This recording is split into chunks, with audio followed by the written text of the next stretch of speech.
থাকুন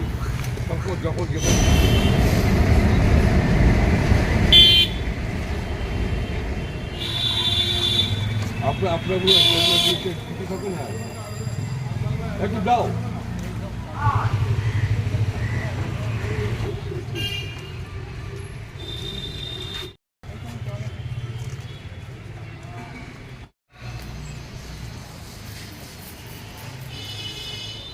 আবর্জনা কেউ সাইডে ফেলবেন না, এর দিকে জলে জমা বসা হয়, নইলে ওটা সেখানে বাড়ির ছাদ কিংবা উঠোনে বৃষ্টির জলে জমে থাকে, তা সরিয়ে ফেলুন।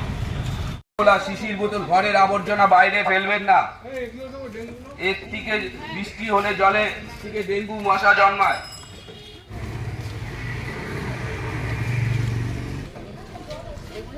এর মধ্যে ফুলদানির জলের বদলান 7 দিন।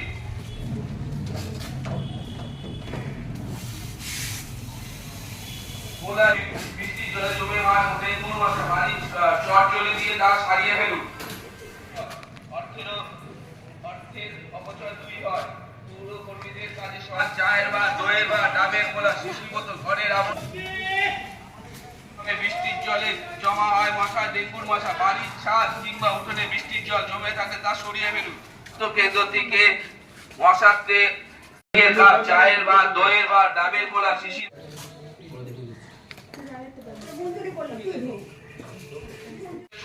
ফুলদানি দিয়ে জল জমে ডেঙ্গুর মশা হয়, এগুলো অন্তত 7 দিন ধরে।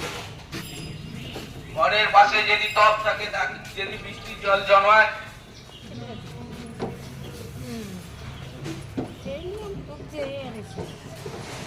আবর্জনা বাইরে ফেলবেন না, কারণ বর্ষাকালে বৃষ্টির জলে জন্মায় ডেঙ্গুর মশা। খোলা জায়গায় পরিত্যক্ত টায়ার, প্লাস্টিকের কাজ, চায়ের বা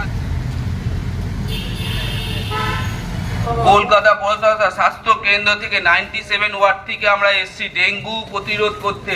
আমাদের এখানে স্প্রে করা হচ্ছে, কর্মীরা বাদবাকি আমাদের সার্ভে করছেন, ওদের সাথে আপনারা সাহায্য করুন।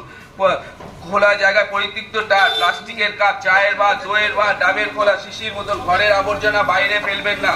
জ্বর হলে আসুন পৌরসভা স্বাস্থ্য কেন্দ্রে, বিনামূল্যে রক্ত পরীক্ষা হয়। এলাকা পরিচ্ছন্ন রাখতে প্রয়োজন স্থানীয় পৌর কর্তৃপক্ষের সাহায্য নিন। পৌর কর্মীদের সহযোগিতা করুন। ফ্রিজের তেতে জলে আমার ডেঙ্গুর মশা, তেল জল ফেলে দিন সপ্তাহে 2 দিন করে।